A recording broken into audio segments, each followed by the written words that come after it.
अगर आप भी लेना चाहते हैं देश दुनिया की तमाम जानकारी तो आज ही सब्सक्राइब करें हमारे चैनल को। साथ ही नीचे दिए बेल आइकन को जरूर दबाएं ताकि हर अपडेट आप तक पहुंच सके।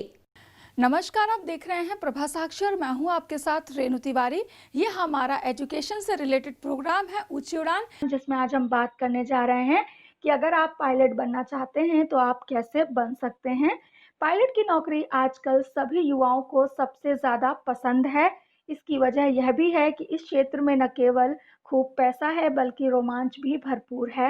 लेकिन पायलट बनने के लिए आपको बहुत से पैसे स्पेंड करने होते हैं और बहुत मेहनत भी करनी होती है। पायलट वो व्यक्ति होता है जो हवा में उड़ने वाले विमान को या हवाई जहाज को उड़ाने में सहायता करता है या उसे कई बार खुद भी उड़ाता है। अगर सीधे शब्दों में कहें तो हवाई जहाज, हेलीकॉप्टर, एरोप्लेन को उड़ाने वाला व्यक्ति ही, चालक ही पायलट कहलाता है। बात करते हैं सैलरी की, तो कमर्शियल पायलट की सैलरी 1 लाख रुपए से शुरू होकर 4 लाख रुपए प्रति माह तक हो सकती है। अगर आपको 12वीं क्लास के बाद पायलट बनना है तो आपको सबसे पहले 12वीं क्लास पास करनी होगी, वो भी साइंस स्ट्रीम में। इसमें आपके पास फिजिक्स, केमिस्ट्री और मैथ सब्जेक्ट ज़रूर होने चाहिए। इसके अलावा 12वीं क्लास में आपको 50% अंक हासिल करने बेहद ज़रूरी हो जाते हैं। अब हम आपको बताते हैं कि पायलट बनने के लिए शैक्षणिक योग्यता क्या-क्या होनी चाहिए। तो सबसे पहले भारत का नागरिक होना बेहद ज़रूरी है। इसके अलावा आपकी इंग्लिश अच्छी होनी चाहिए और आपको 12वीं क्लास में फिज़िक्स, केमिस्ट्री और मैथ्स के विषय के साथ पढ़ाई करनी चाहिए।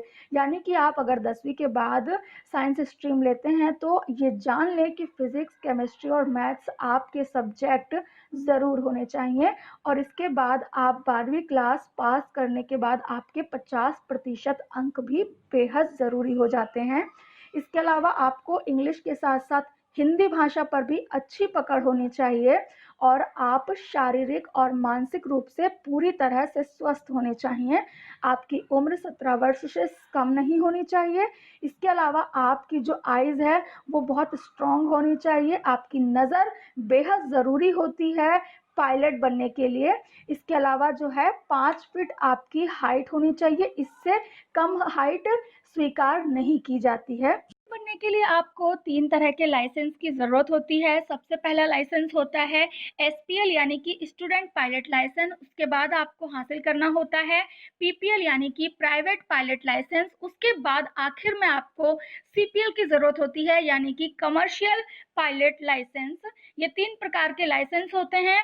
आपको इन सभी लाइसेंस को पाने के लिए फ्लाइंग क्लब में प्रवेश लेना होगा और यह सरकार द्वारा मान्यता प्राप्त होना चाहिए। इसको Directorate General of Civil Aviation यानी कि डीजीसीए कहते हैं।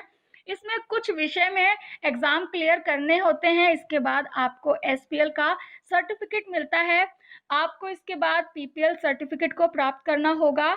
इसको प्राप्त करने के लिए आपको 60 घंटे तक की उड़ान भरना ज़रूरी होता है। उड़ान भी कई तरह की होती है, जैसे कई बार अकेले तो कई बार ट्रेनर के साथ विमान उड़ाया जाता है। इसके बाद आपको पीपीएल एग्ज़ाम दिया जाता है। पीपीएल एग्ज़ाम के लिए उम्र सीमा कम से कम 17 साल और 12वीं पास होना बेहद आवश्यक होता है। साथ ही आपको arm force central medical establishment से मेडिकल सर्टिफिकेट होना बेहद ज़रूरी होता है। पीपीएल के बाद आपको सीपीएल का लाइसेंस मिलता है। सीपीएल के लाइसेंस के लिए आपको 250 घंटे की उड़ान पूरी करनी होती है, जिसके बाद आपको इसमें पीपीएल के 60 घंटे भी जोड़ दिए जाते हैं। इसके बाद आपको दिल्ली मेडिकल टेस्ट करने के लिए आना होता है और आपको यहाँ पर भी एक एग्ज़ाम देना होता है। सीपीएल के बाद आप एक प्रोफेशनल पायलट के तौर पर काम कर सकते हैं। हम आप लोगों को बताना चाहते हैं कि आप ये कोर्स किस किस एकेडमी से कर सकते हैं। तो इंटरनेशनल स्कूल ऑफ एविएशन जो कि दिल्ली में है, आप यहाँ पर भी एडमिशन ले सकते हैं। ऑल इंडिया इंस्टीट्यूट ऑफ नेडोटिक देहरादून में भी आप प्रवेश ले सकते हैं। इंदिरा गांधी राष्ट्रीय उड़ान अकेडमी बरेली में है। गवर्नमेंट फ्लाइंग ट्रेनिंग स्कूल जो कि बेंगलुरु में है, वहाँ पर भी आप प्रवेश ले सकते हैं पायलट बनने के लिए। और Asiatic international aviation academy Indore में भी आप प्रवेश ले सकते हैं। पायलट की सैलरी की बात करते हैं पायलट की सैलरी की उनकी रैंक के अनुसार होती है और इंडियन एयरफोर्स पायलट की सैलरी में जो कमर्शियल एयरलाइंस चलाते हैं उनमें प्रथम श्रेणी के अधिकारी के रूप में शुरू होने वाले पायलट आमतौर पर 80,000 से 1.5 लाख रुपए तक प्रतिमाह कमाते हैं। इसके अलावा फ्लाइंग कमांडर्स की 1 लाख से ज़्यादा 4 लाख तक की सैलरी होती है और वह कम से कम अधिक से अधिक सैलरी कमा सकते हैं। ऐसे ही लेटेस्ट अपडेट के लिए देश दुनिया की तमाम खबरों के लिए आप बने रहें प्रभा साक्षी के साथ। नमस्कार।